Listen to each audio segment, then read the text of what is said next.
I hope everybody is doing well. You all certainly look well, and we're very grateful to have all of you here.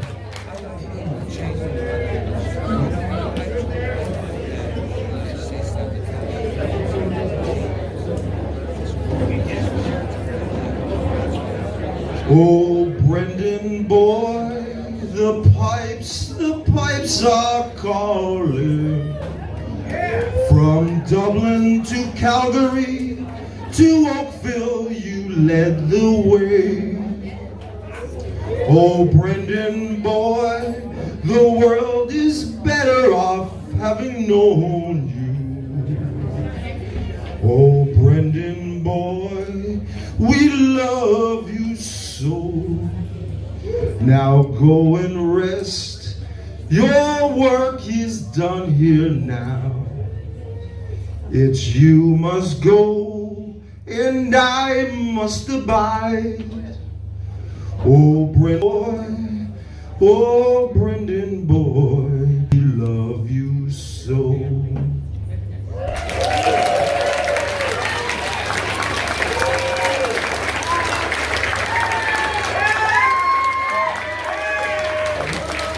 Good, you?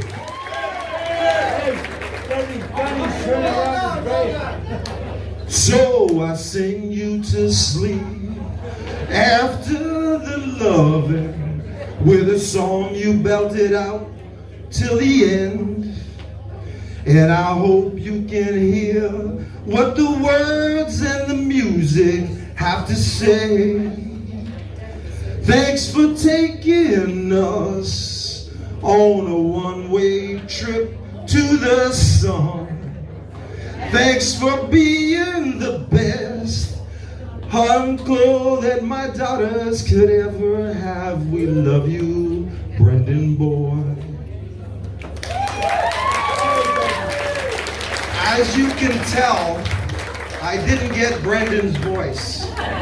The crazy thing about that is we came from a musical family. Even our sewing machine was a singer.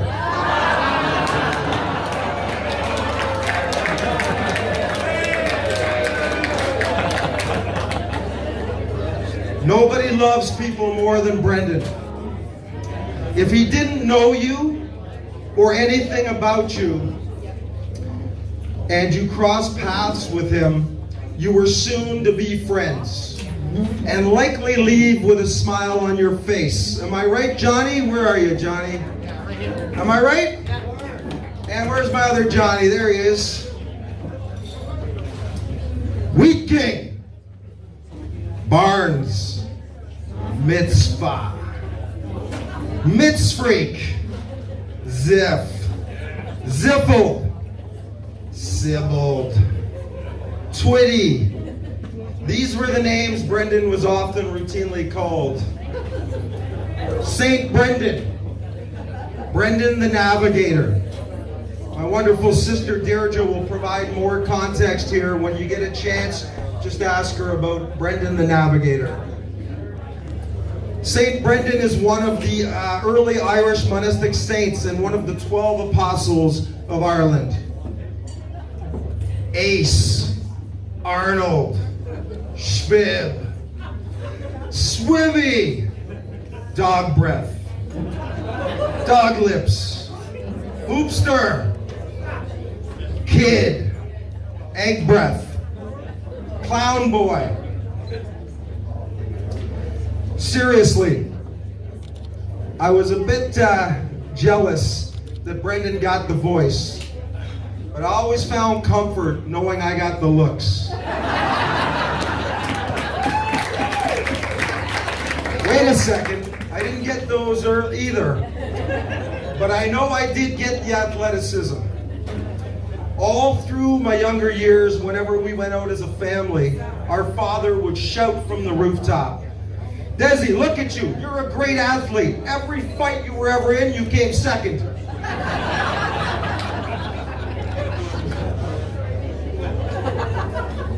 Sorry if anybody caught the ruckus as I was entering the building. Someone threw a jar of mayonnaise at me, and I screamed, "What the hell, man?"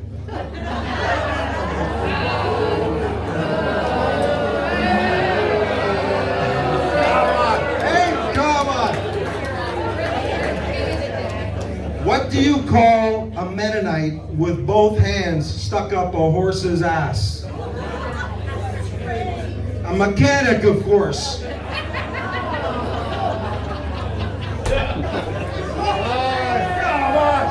is a tough crowd, eh? I thought Brendan said everybody loved his jokes. Whoever invented knock-knock jokes should get a Nobel Prize. Tough crowd, holy moly. The other day I held the door open for a clown. It was a nice gesture. I put my grandma on speed dial. I call that Instagram.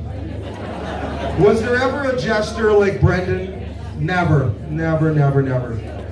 We've heard them all. I thought I'd entertain with a few new ones there. I'll tell Brendan he needs to work on that, and we'll come back with some new ones next time. Look around the room and all the love in this room. Wow. This is the result. This is the result of a life well lived.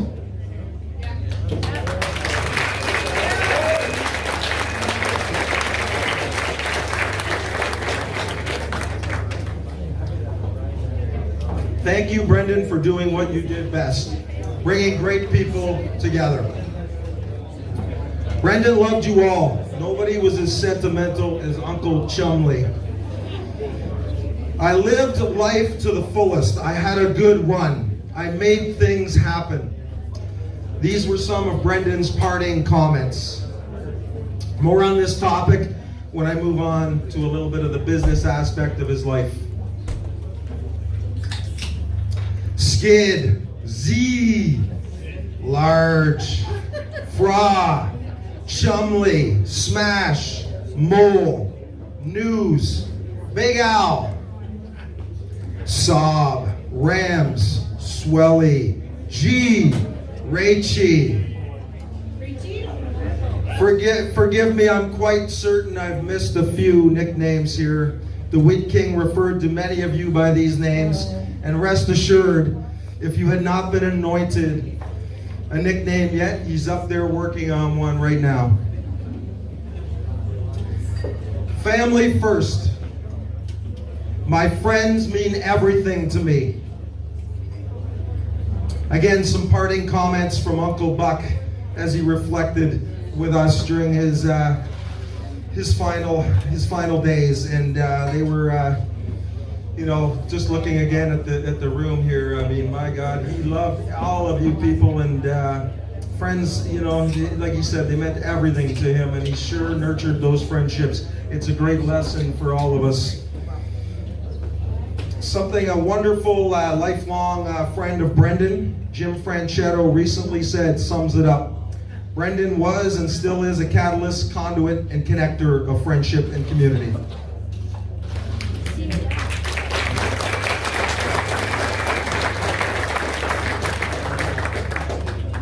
I know I have missed many people here, and I apologize for that. Brendan had so many close friends. They became they're all best friends, essentially. It's impossible to keep track. What a gem he was. Brendan loved his family and friends, including his beloved goddaughter, Erin, and her sister, Anna. He was so proud of them. He loved them like they were his own. I would like to take an opportunity to thank the most important people in my life who have helped me keep it together these last few weeks. All my girls.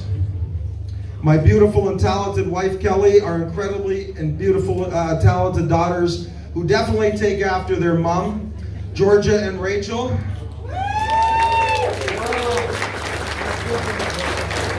Love you, girls. And my amazing and beautiful sisters, Anne and Deirdre.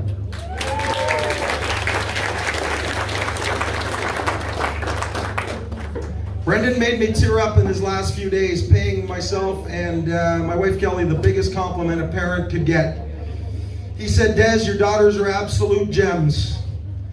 They are incredible girls. I am so proud to be their uncle. Brendan was also a massive fan of my wife Kelly. They share the same birthday. We almost always went out together for the big birthday dinners, some of the best moments of our lives. He also thought the world of Kelly's parents, Barry and Sharon. Kelly's sister Lori and her husband Michael, and their two amazing children, our niece Victoria and our nephew Quinn. They are gems as well. Please know that the simple yet beautiful and powerful act of hugging each of you helped me get through these last few weeks. I'm forever grateful for all of you. Thank you for your unconditional love. Uncle Chumley is so proud.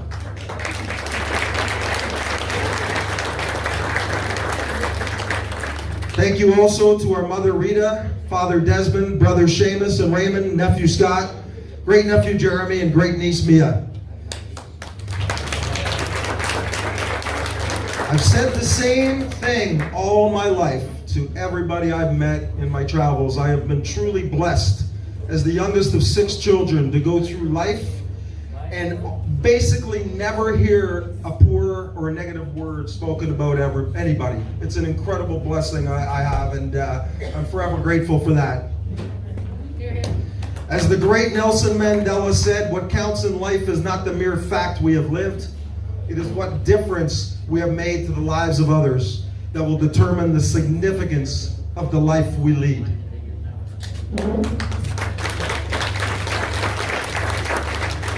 One needs to look no further than the visitations Thursday, the church this morning, and now around this room to see Brendan left this world a better place. Thank you, Ace. I would also like to thank Brendan's close friend, Gail, as well as longtime friends who really are family, as Gail is, Carrie, Kim, Carol, and Debbie, and I hope I haven't forgotten anybody for assisting us, the family, of course, with the task of cleaning the Wheat King's condo. We would also like to thank his close friend Susan Jackson, who helped Brendan tremendously through the challenging times he faced. We are forever grateful.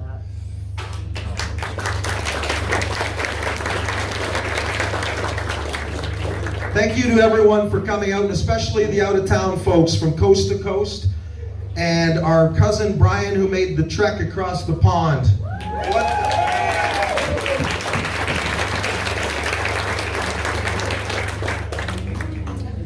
What a swim that was, Brian. Wow. Look at all the love in this room. Thank you, Brendan, for doing what you did best, bringing people together.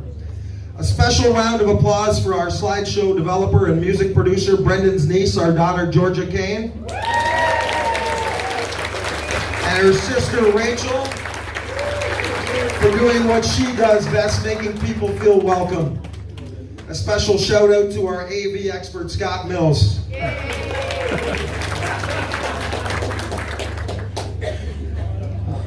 Hoopster, John Mickelson.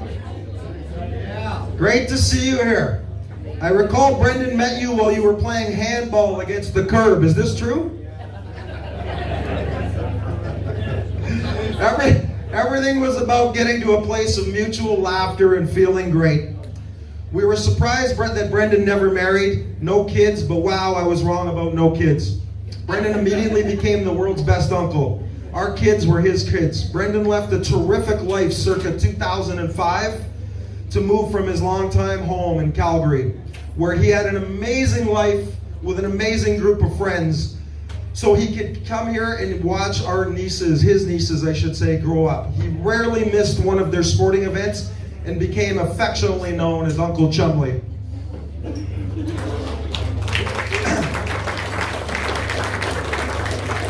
At many a game I would be busy with the parent group, Brendan would arrive, and soon I would hear something to the effect of, "Hey Brendan, where have you been? It's like the end of the first period." And immediately Brendan would snap back and say, "Sorry, I was busy outside signing some autographs."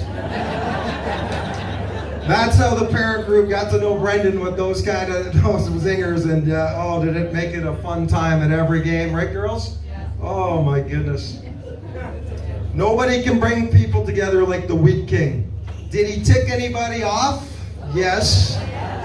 It was part of his charm, but somehow you parted ways with a smile on your face. Brendan was a true throwback, taking you back in time. A beautiful, gentle soul who always seemed to mix the same two ingredients together into every blooming and continuing friendship, laughing together through some great jokes. Well, I guess not really, but I did regurgitate a few of them, and some warm conversation. Sybil. Ken Daly, where are you, Sybil? Nice shirt. Does it come in men's? News. Where's News? News. Nice to see you back in men's clothing, buddy. Good to see you. You'd love to be me, hey, News? Oh. Nobody loves people more than Brendan. If he didn't know you or anything about you and you crossed paths with him, you were soon to be friends and likely leave with a smile on your face. Please, everyone, today, sing, celebrate, tell jokes. That is what Brendan would want. Brendan, what a life you led. What a beautiful soul. On the romance front, I'll just share a little bit there. Brendan had no short of attractive females in his life. I recall on many occasions Brendan being asked what kind of female he was after, and of course he would reply, anything with a pulse. I recall many a night at the Coach and Four pub sitting with Brendan, and an attractive female would walk back or by, and you know what would come next. As the female would walk by, Mrs. Kane! And of course, she would look back and immediately Brendan had a new friend. Or, excuse me, I'm new in town. Can you tell me how to get to your place?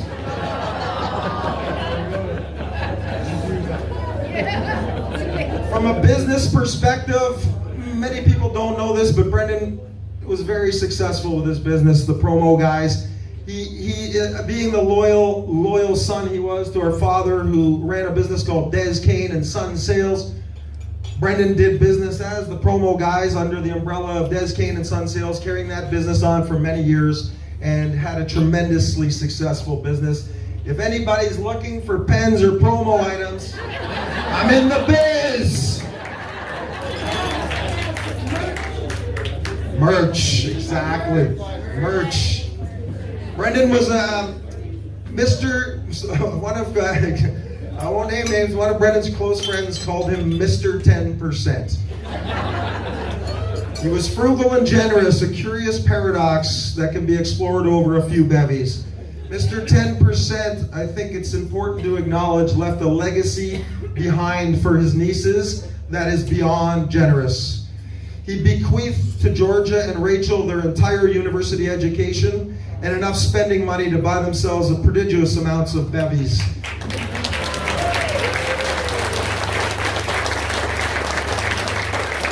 What a guy. Not bevies for just university, but for life he got you enough. And not too many, girls. What an uncle. He also recognized his goddaughter Erin and her sister Anna and his grandnephew Jeremy and grandniece Mia, along with his remaining siblings. His generosity is incredible.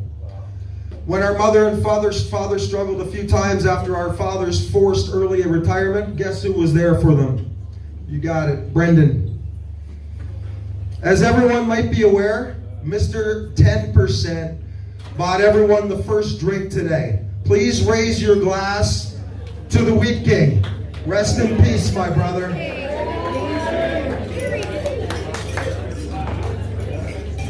He said as well, make sure the Legion has lots of egg sandwiches. And I believe we do. To conclude, as you can probably tell, I could probably stay up here all day. Brendan, you left the place happier than it was when you arrived. You left us a better place. You left us for a better place, holding hands and singing your favorite songs and making sure we were good. As you parted this beautiful earth, what an incredible testament to your strong character, your amazing strength, and your gentle soul and huge heart. I bought you a tea bag on the side, one in, one out. It sits right there for you, my brother. Brendan was the karaoke king and a huge lover of great music. We hope you have enjoyed his playlist. Please stay if you can for karaoke, and please sing one of Brendan's faves if you were able. He would love it if you gave it a try. I will conclude here, I promise, in one moment. After I conclude, I will read a letter from his longtime pal, Jeff Perry, from Calgary, who was away in England and couldn't make it today. Jeff started his career as a music producer the old-fashioned way, going door to door with a stereo and tapes of the bands he was representing, door to door. And Brendan recently gave me a copy of Jeff's book, Fail to Win, because of the Beatles. He's worked with some of the greatest acts in music, Jeff. And I say this because it just, again, speaks to Brendan. He was so incredibly proud of all his friends as he was with Jeff. And their friendship became strong, leading to Brendan to become the goddaughter of Jeff's firstborn, Aaron. I look forward to reading the book soon. I will then ask my daughters, Georgia and Rachel, to come up and read a couple of short letters from close friends and relatives. As Dr. Seuss famously said, which a friend of mine, Len Collins, wrote in the guest book, "Don't be sad it's over, be happy it happened." We are so happy it happened. Rest in peace, our brother. We'll cherish your spirit and love you every day as we go forward. We love you, Uncle Chumley. You cherished each of your roles as the world's greatest son, brother, brother-in-law, godfather, uncle. Rest in peace. I love you.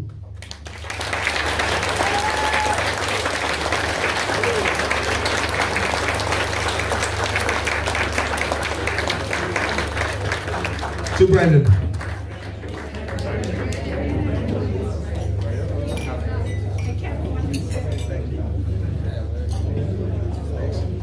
So, girls, you have the right? I'll just read this first. Bear with me for a second. My eyes here, I probably should get glasses. Jeff said, Des, as promised, would spend the day thinking about Brendan and sending you my Brendanisms by the end of the day. I am at the lake where Brendan and I got total shit from Karen after we first bought in Invermere and celebrated with him on our deck, getting hammered on white wine and singing Beatles songs. Hence doing the same as of this writing. Karen had a point being pregnant with a 3-year-old in the other rooms, and it was probably midnight. My first recollection of the Wheat King was probably 83, 84, when introduced by Mike Kelly, another Banff Springs alumni. The irony of that is I never worked with Brendan, 78, 79, Brendan's years, I suppose, as he was coming in when I was departing the Springs. There has always been a bond with Springs staff, even if we have never worked together. Forgive me for staring down at that. I can't read very well here, so I'll do that. In the early 80s, when I met Brendan, I was going through one of those business reversals and basically on food stamps, but enough to scrape together a few bucks to play golf. He and Mike were members of the Valley Ridge Golf Course. I could not afford the annual dues, but managed to be able to pay green fees, so could golf with Brendan and his golf cronies. This was the rough patch for me, but hanging out at Valley Ridge got me through that period with a lot of laughs and driving home with more octane than my Ford Tempo. I had hoped to someday be able to afford a membership so he could not parade as an almost member, real term that I was referred. One of the members was Klaus, this German-speaking older guy who called Brendan Brandon. Because of his accent, I started calling him Wheat King because of the Brandon Wheat Kings. I was in Brandon with Gordon Lightfoot and bought a Wheat Kings jersey, which everybody has probably seen, and in the dressing room with my teeth and scissors eliminated the S and gave Brendan the jersey, officially anointing him the Wheat King. We went on to establish the BGA, the Beverage Golf Association, which started in Whitefish with guys like Stu, Taco Omlips, Suro Lips, Tucky, Large, and Small Farm, all legendary in the world of the BGA. That was 1985, and the tourney still exists to this day, but with all new people. I'm going to be going to that, by the way, this year. We had all hoped that Brendan would join us in the past years, but he was too busy singing karaoke in Oakville Legions, where his fans would not allow him to make the trip west. Brendan, Anna, and I shared upper deck seats to the Flames when she was really young. The Wheat King created a stamp similar to that which allowed people into the VIP, President's Club, at the Dome. We used to sit up high and look for 3 unoccupied seats in the VIP section and attempt to sit in those seats after the first intermission, using the stamp to get us in. Anna was always freaked out worrying about being caught, and it did happen on occasion, so it was tough to convince her to return to the scene of the crime. This gave her a good upbringing. As she has gone to help run the biggest arena in the UK, O2, where I am sure she has made O2 in brackets, where I'm sure she has made sure to tighten up security. We made Brendan godfather to our oldest Erin, and to this day she has thanked him for dragging her to church weekly, as all good godfathers do. He was a big part of our family when the kids were growing up, to the point when one weekend, when Karen and I went away, we let Uncle Buck stay with the girls. We got home and we found the place a total disaster and asked Brendan what had happened. He said that the area immediately around his chair by the TV was in good shape, and the rest of the house was not his problem. Uncle Buck was not asked to return, as the house would not have survived another UB weekend. As Brendan mentioned continually, Sunday night dinners were a mainstay at our house, with Brendan always welcome, as long as he brought a $5 pie from Safeway. Those were great dinners with my father-in-law Byron going at each other. After I sent out the notice about Brendan's passing, I got comments like, "The funniest man I have ever known, a real beauty and one of a kind." Those words about sum up the Wheat King. Rest in peace, buddy. You will be missed by any of us who you made laugh.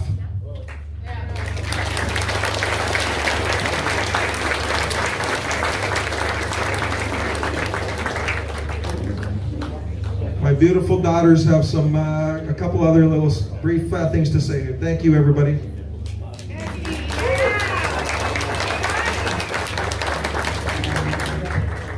Hello, everyone. Thank you for coming. I just have a little message to read from one of Brendan's many good friends, Gary Daly. I'm Rachel, Uncle Brendan's niece, and this is from Gary Daly. Brendan was a unique individual throughout his life. He always demanded attention and loved to be in the spotlight. He was a true entertainer in his own right.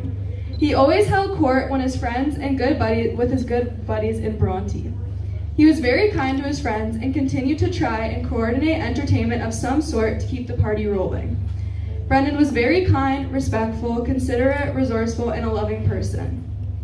He was always very kind to my family and myself, and he will be truly missed. Gary Daly.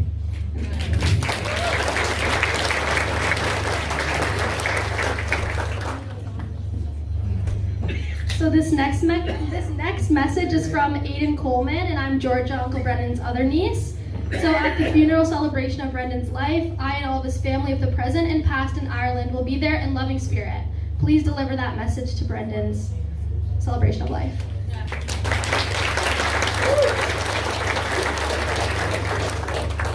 So I put together a little message for Uncle Brendan. So this has been very difficult to write, as I love my Uncle Brendan so much and miss him a lot. Every day since he passed away, life has been different. He was always up for anything, whether it be taking a jump on our trampoline, going to the Blue Jays games, countless hockey and soccer games, or telling some really horrible jokes. He always brought the fun. Whenever I was sad, he was there to cheer me up and reminded that there's more to life than sadness. Brendan lived life to the fullest. I am now following his footsteps by attending the University of Guelph. And I will make him proud every day. I'm so glad that I got to spend my first year homecoming with him and his alumni box with all of his alumni buddies. Thank you for welcoming me. He is missed so much every day, and a piece of my heart has been lost forever.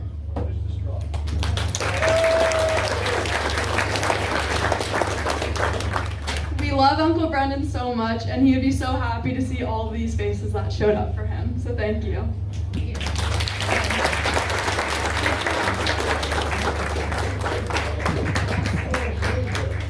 So, as you can tell, the theme is fun. The king of fun. Uncle Brendan wants everybody to have fun today, right, girls?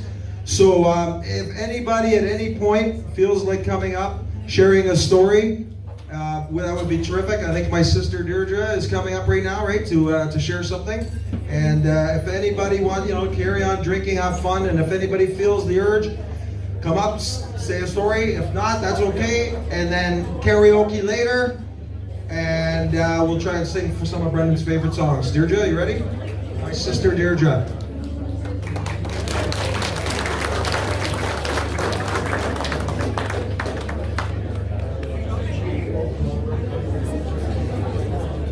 How do you follow that?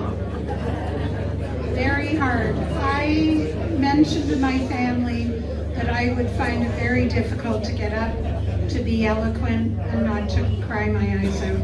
So I thought the best way I could honor Brendan, and by the way, there have been many, many names of Brendan. Brother, he was awesome. And it is a different world that there were 6 children, now we're 3, and Des he's the kingpin now.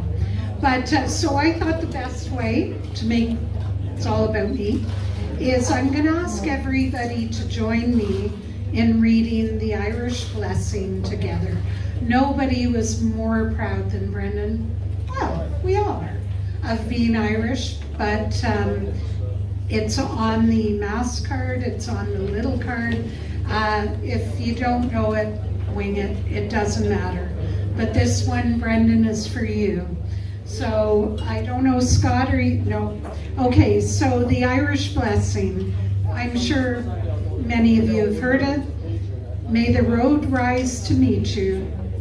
May the wind be always at your back. May the sun shine warm upon your face. The rains fall soft upon your fields. And until we meet again, may God hold you in the palm of his hand.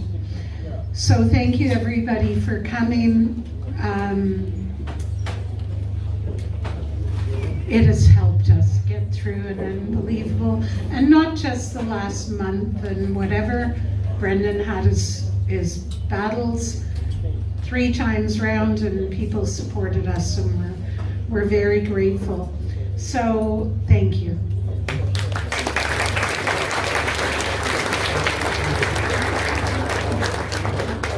So I just want to introduce our cousin Brian Coleman. He swam across the pond here from Ireland, and Brian's a true trooper. He's had some challenges recently with his health, and nonetheless came here. What a testament to the love our family shares. Brian Coleman.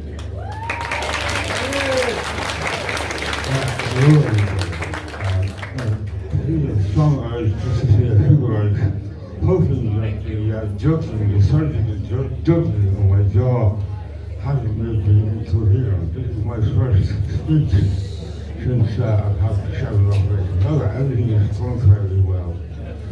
About a month ago, I learned of Brendan's demise from my brother. I immediately got evoked in a shock, and deep shock and deep sadness. The realization that my own life, which was 30 years in Germany, which was very good for me, a year in the Soviet Union, then in Dublin a decade, and now another decade in Connemara, and a marriage was failed with of a son and a lovely granddaughter, which makes me very much appreciate the young girls here. I have a appreciation for young girls, put it in the right way. And I was very moved by Anne's email to me. It was quite clear that she was very moved to find my my gesture. And I found myself rewarded in ways I didn't quite think about possible. Firstly, Toronto for me is an extraordinary place, which probably most people in Toronto are not really aware of. It hosts two of the wonders of the world. One is the famous Glen Gould, and the other is a little company in Waterloo, which is just beside Tissue, called Soft. And in the last 2 decades, I have been engaged in theoretical physics. I took up the interest after 2 decades, and in university, it wasn't taught right, but that wasn't, it was a worldwide problem. Anyway, I have about 8 or 9 papers published in physics on it, but an essential tool has been Microsoft, which is just down below the company. It solved one equation and gave me 100 pages of a solution, which I toned down, and that equation is now on a German database, just to mention that. Now, the more important thing is more relevant to today's events. I've never been to Canada, just a few times to the States, and I find myself in not going to the moon, a new universe I only have great knowledge of. I find myself utterly charmed by the good weather, by the wonderful architecture, by the nice pace of life of people here, so congenial, and they all speak good English, one can understand very well.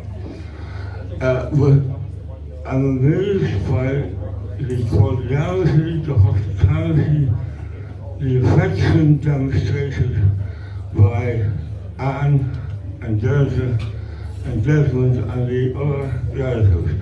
It has actually rejuvenated me, so I've been rewarded in many, many ways. I think that's a good part to stop and give the microphone to somebody else. Thank you for being here. I have enjoyed the company so much. I'll never forget it.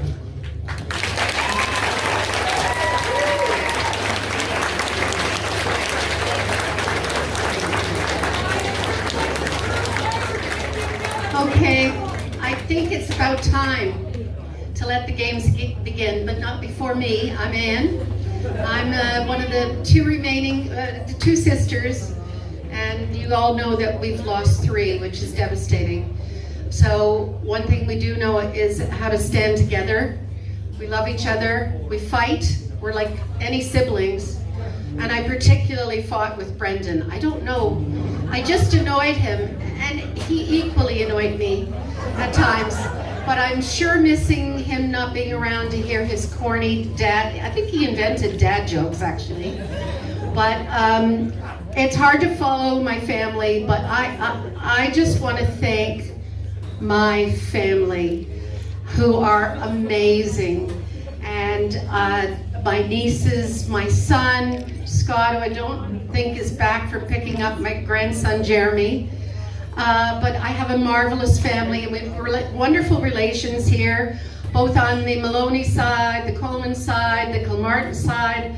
I mean, we were a big family, and we've really been blessed, and they've all been helpful and stayed close to us all of these years, and that's important because what we found out too rawly and it was too short notice was that you always think you have tomorrow. You always think of another day to tell people, oh, I'll see you next week. I'll say, well, it doesn't always happen. So if I can, my takeaway from this whole thing has been, do it now. Tell people you love. I know it sounds cliche, but it's really not.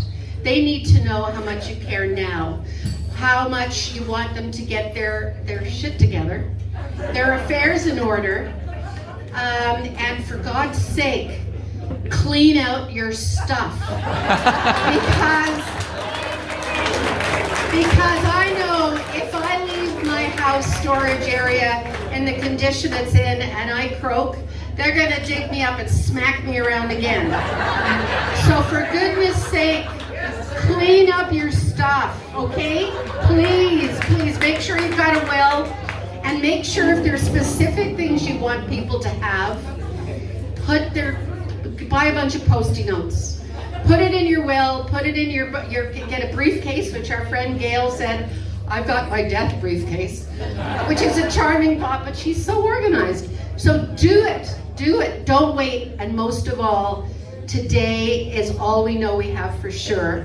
So make sure that you tell the people you care about that you love them. And we love all of you. I can't believe all these faces.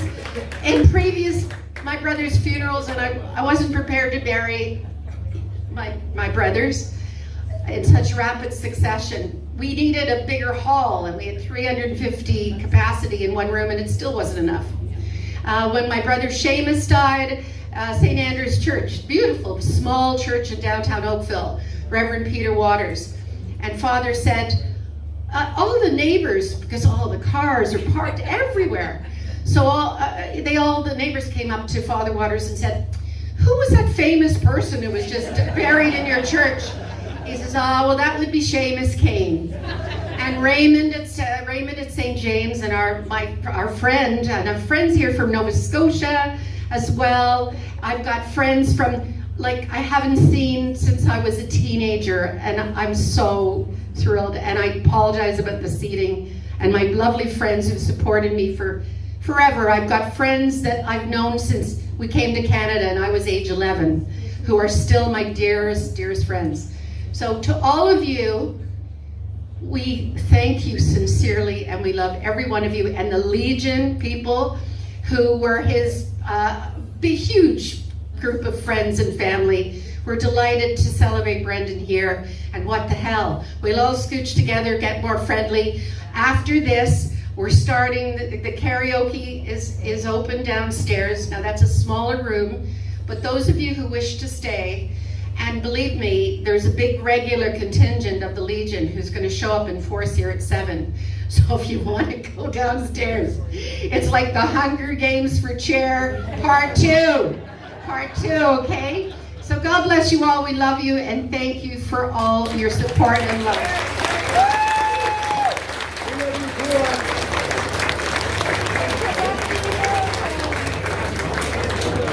I'm just going to introduce one of Brendan's lifelong friends, one of his best friends of all time here, John Mickelson, to say a few words. And just remember what Brendan would say, I would say too, win or lose, hit the booze. Let's go.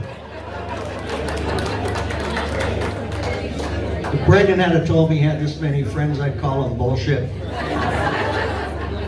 I'm John Mickelson. I came in from Calgary. I've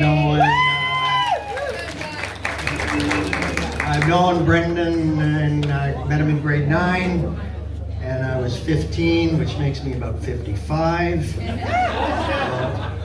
I made some notes, and I know it looks really fat, but I forgot the reading glasses. Fortunately, triple spaced font at 18. So, for you not do the math. So we went to Thomas A. Blakelock, and I don't know if the rest of you, you know, when I was told about this at home, well, I'll just get past that. Anyway,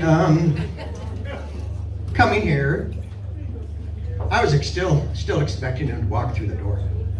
You know, with some buddies we forgot that he just met, or we forgot to ask to come, and maybe we didn't even like him. That's quite often the case. But anyway, let me tell you a few stories that we have, and thank God I didn't have to tell them in church. So, Amen. So yeah. So I thought he'd be coming in here telling us a bunch of old stupid jokes that weren't funny, while keeping his eye out on one of you young or old ladies out there. It didn't really matter. And I always recall when he was, when John Nash, who unfortunately had to drive back up to Flesherton, and Brendan was standing there, and John would tell a joke. Brendan goes like this. That's a parrot. Yeah, that's my joke. He's just going like doing the parrot thing here. Took me a while to figure that one out. We had one of a hell of a ride together with Brendan. And this could be a book. It could be 90 Million Antics And that's only from my side, and I know all of you have a pile of stories, but and I feel blessed to have been able to share my life with them. And you know, I describe my relationship with Brendan like a marriage. You know, there are a few spats here and there, but never a breakup, just a makeup. So,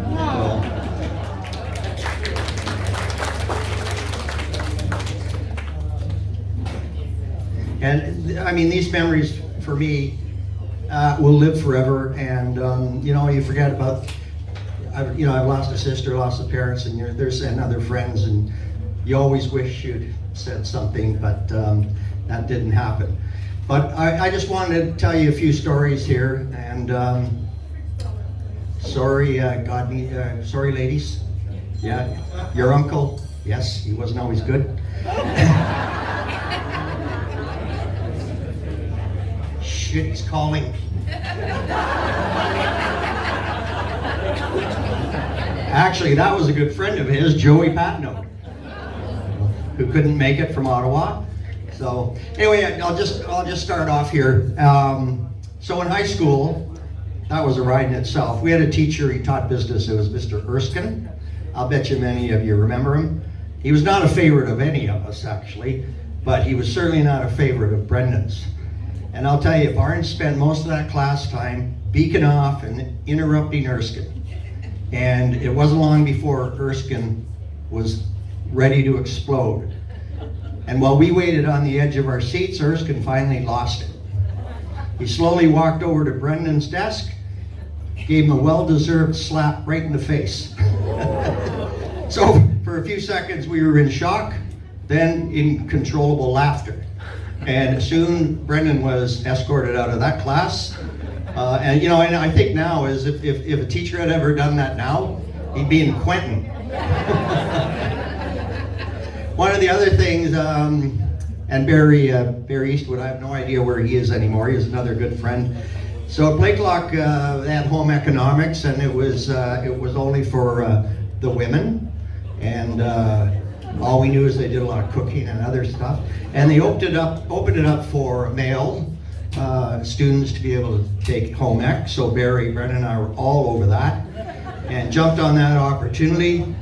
All female class. All we did was bake. Yeah, our picture with our manly aprons on was in the yearbook, and it became our favorite subject of all time. Whoa.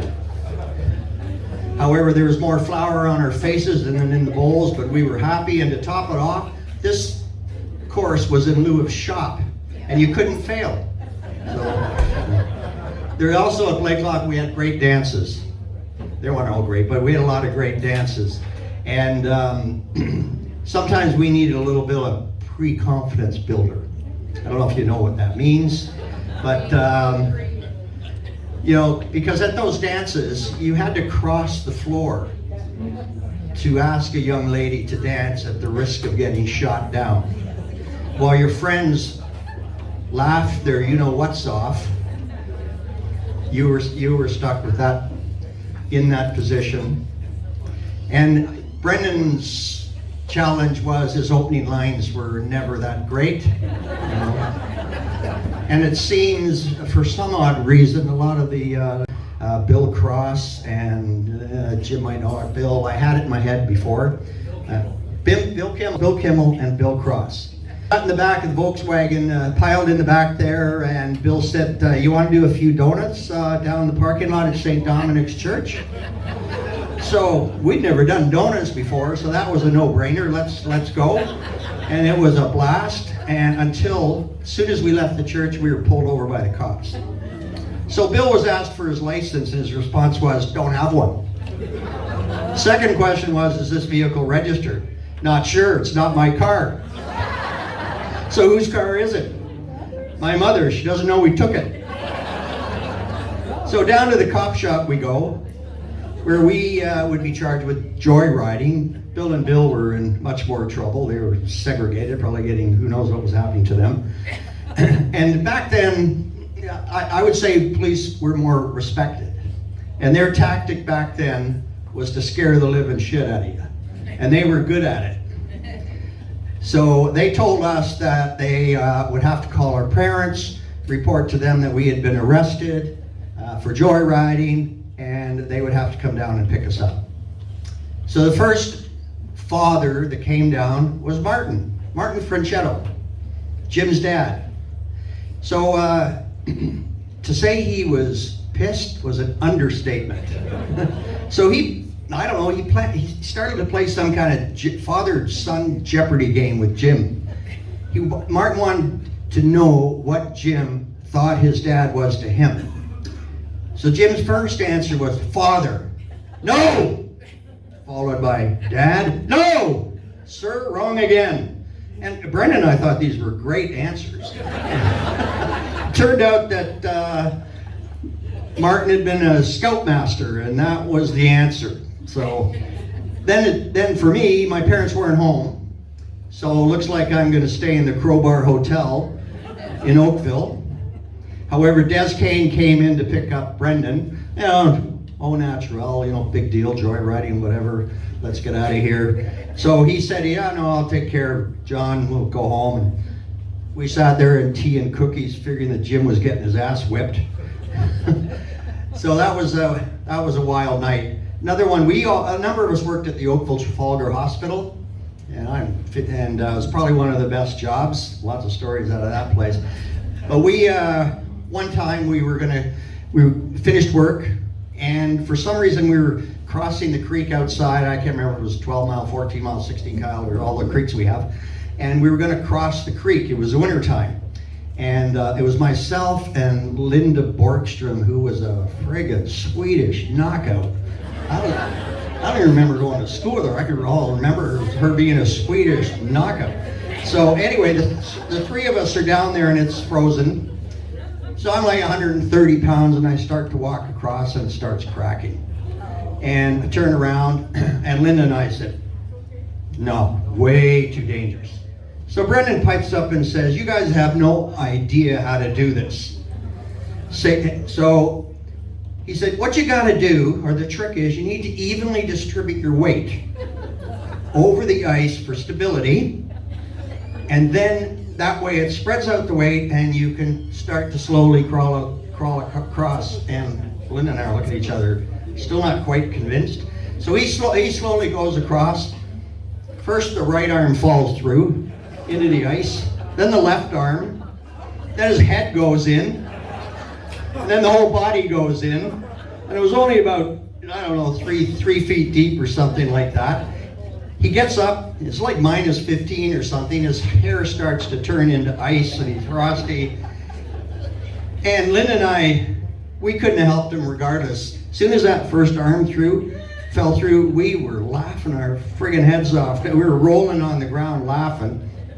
Anyway, we were just incapacitated with laughter. And we finally backtracked and brought our frozen friend out of there, and we stopped at a house, knocked on the door, and they had a look at us, and I think they're okay with us, but Casper the ghost there didn't go over too well. Anyway, they called us a cab and we got out of that mess. So there's another side that I don't think a lot of people know about Brendan, and that is he always had your back. For instance, a lot of us used to play minor hockey, and Brendan and I were out there on the ice, and there was another guy named Bill Gardner out there. And I took pride in knowing everybody, right? So I remember as a young boy, I challenged Brendan, and I said, "I don't think you know a lot of people." And he said, "What are you talking about, Desi?" And he says, "Want me to prove it?" I said, "Yeah, prove you know everybody." So he says, so the next thing you know, we're at Burt Reynolds' door, believe it or not. And we knock, and Burt Reynolds answers the door. Says, "Hey, Brendan, how you doing? Long time no see." I was flabbergasted. I said, "Geez, Burt Reynolds." I said, "Okay." I said, "How about Farrah Fawcett?"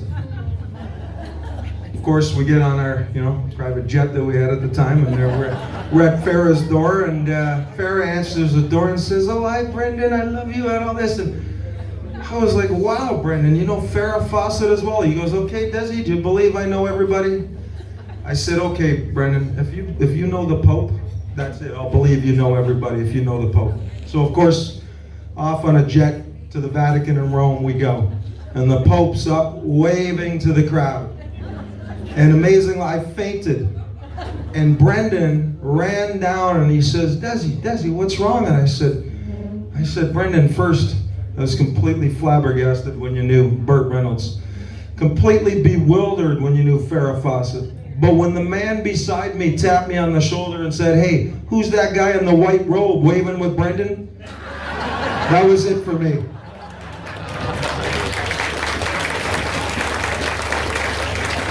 Thank you again, everybody.